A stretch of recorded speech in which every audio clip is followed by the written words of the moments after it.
ഞാൻ സാധാരണ ഇങ്ങനെയുള്ള വീഡിയോസ് ഒന്നും ചെയ്യാറില്ല, പക്ഷെ ഇന്നൊരു ചേച്ചിയെ കണ്ടപ്പോൾ ആ ചേച്ചിയെ എല്ലാവരും ഒന്ന് അറിയണമെന്ന് തോന്നി. നമ്മുടെ അണ്ടലൂർക്കാവിലെ തെറ നടക്കുവാണല്ലോ, അപ്പൊ അതൊന്ന് കണ്ടിട്ട് വരാന്ന് വിചാരിച്ചു. അങ്ങനെയാണ് നമ്മൾ ബസ് കയറിയത്. ബസ്സിലാണ് നേരത്തെ ഞാൻ പറഞ്ഞ ചേച്ചി ഉള്ളത്. ചേച്ചിയാണ് നമ്മുടെ ബസ്സിലെ കണ്ടക്ടർ. അപ്പാണ് ബാക്കിൽ നിന്ന് ഒരു കള്ളുകൂടിയൻ ചേട്ടൻ ടിക്കറ്റിന്റെ പൈസ കൊടുക്കാതെ ചേച്ചി ഇട്ട് വട്ടം കറക്കിയത്. ബസ് കയറിയപ്പോൾ തൊട്ട് ചേച്ചി പുള്ളിക്കാരനോട് ടിക്കറ്റിന്റെ പൈസ ചോദിച്ചുകൊണ്ടേയിരുന്നു. അപ്പൊ അയാൾ പറഞ്ഞു കയ്യിൽ പൈസ ഇല്ലാന്ന്. പുള്ളിക്കാരന്റെ കയ്യിൽ പൈസ ഉണ്ടായിട്ടും പുള്ളിക്കാരൻ ചേച്ചി ഇട്ട് വട്ടം കറക്കിയതാണ്. എന്നിട്ട് ചേച്ചി ഡ്രൈവർ ചേട്ടനോട് പറഞ്ഞു വണ്ടി പോലീസ് സ്റ്റേഷനിലേക്ക് വിടാൻ.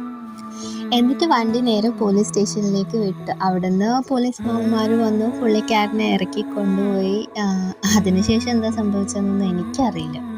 ഇതിൽ ഞാൻ എന്താ പറയുന്നതെന്ന് വെച്ചാൽ, ചിലർക്ക് ലേഡീസിനെ കാണുമ്പോഴും ഈ ലേഡീസ് ഇങ്ങനെ ഹാർഡ് വർക്ക് ചെയ്യുന്ന കാണുമ്പോഴൊക്കെ അവരോട് എന്ത് തോന്നിവാസം വേണമെങ്കിലും ആവാന്നൊക്കെയുള്ള ഒരു വിചാരമുണ്ട്. ചിലവർ, എല്ലാവരും അല്ല, എന്നാലും ചിലവർക്ക് അങ്ങനെ ഒരു വിചാരമുണ്ട്. പക്ഷേ ഈ ചേച്ചി ഈ സിറ്റുവേഷൻ അത്രയും അടിപൊളിയായിട്ട് മാനേജ് ചെയ്ത് കണ്ടപ്പോൾ എനിക്ക് വീഡിയോ ഇട്ടേ പറ്റൂ